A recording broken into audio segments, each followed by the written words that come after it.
वाघाला फाडणारा आणि हत्तीलाही झुंजवणारा आमचा लढवया राजा. औरंगजेबाच्या 5 लाख फौजेलाही ज्यांनी 9 वर्षे झुंजवलं. स्वराज्यातील एकही महत्वाचा किल्ला औरंगजेबाला ज्यांनी जिंकू दिला नाही असा आमचा राजा. आज 350 वर्षे होऊन गेली, पण खोट्या इतिहासाने कलंकित झालेला आमचा राजा शंभू राजा. वाईट वाटतं, खरंच वाईट वाटतं. खरा संभाजी राजा कोणाला कळलाच नाही. अवघ्या 32 वर्षे वयात आपल्या आयुष्याचं सोनं केलेला, वयाच्या 14व्या वर्षी बुधभूषण नावाचा संस्कृत ग्रंथ लिहिणारा संस्कृत पंडित राजा, 8 भाषांचं ज्ञान असणारा गुणवंत राजा, 120 लढाया खेळला पण एकही हार नाही, एकही तह नाही असा पराक्रमी राजा. परस्त्री माते समान ही शिकवण देणारा आमचा संस्कारी राजा. वाघाच्या जबड्यात घालून हात मोजिती दात ही मर्द मराठ्यांची जात. ही आम्हा मराठ्यांची ओळख करून देणारा आमचा शूरवीर राजा कधीही आम्हाला समजलाच नाही. चला तर मग जाणून घेऊया या मृत्युंजय महापराक्रमी छाव्याची कहाणी.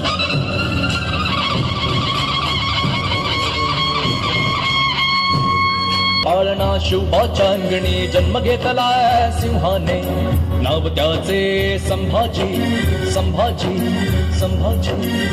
तळप तळप तळप तळप तुझ्या तलवारीची धार, नाही सारे झुकून तुला मुखऱ्यांचा मान.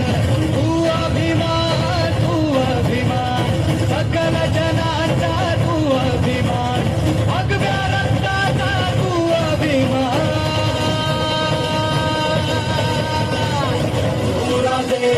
शंभूराजे शंभूराजे शंभूराजे शंभूराजे शंभूराजे. शंभूराजे अवघ्या 2 वर्षाचे असताना मातृछत्र हरपलं. राणी सईबाईंचं निधन झालं. त्यानंतर पिता छत्रपती शिवाजीराजे यांच्या छत्रछायेत आणि माँसाहेब राजमाता जिजाऊ यांच्या चालत्या बोलत्या विद्यापीठात आयुष्याचे धडे गिरवत असताना काळा दिवस उजाडला. 3 एप्रिल 1680 या सह्याद्रीच्या कुशीत माणूस म्हणून जन्माला आलेल्या, प्रत्येकाचं श्रद्धास्थान असलेल्या हिंदवी स्वराज्य संस्थापक छत्रपती शिवाजी राजांचं निधन झालं. स्वराज्य पोरकं झालं. संभाजी महाराजांच्या कोवळ्या खांद्यावर स्वराज्याची जबाबदारी पडली. अवघ्या 23व्या वर्षी स्वराज्याचा छावा छत्रपती झाला.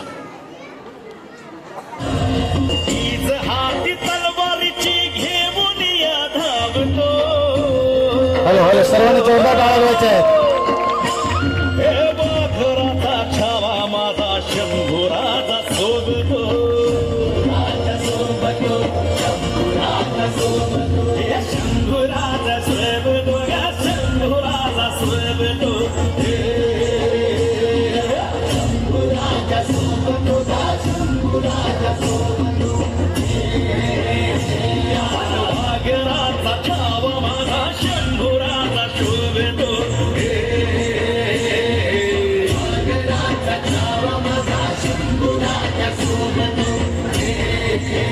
छत्रपती शिवाजी राजांच्या निधनानंतर आरामात स्वराज्य काबीज करता येईल या इराद्याने खुद्द दिल्लीपती आलमगीर औरंगजेब 5 लाखाची फौज घेऊन स्वराज्यावर चालतो. संभाजी राजांनी त्याला तब्बल 9 वर्ष झुंजवलं. स्वराज्यातील एकही महत्वाचा गड औरंगजेबाला जिंकू दिला नाही. वैतागलेला औरंगजेब स्वराज्य गिळण्याच्या इराद्याने बहादूर गडावर ठाण मांडून बसला.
से शेर नहीं रहा, लेकिन जावा अभी भी जंगल में घूम रहा है।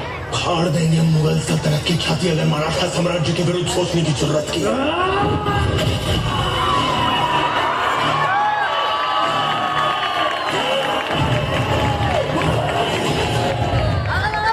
मिट्टी के अलावा मराठों में कुछ नहीं छोड़ा बुरा।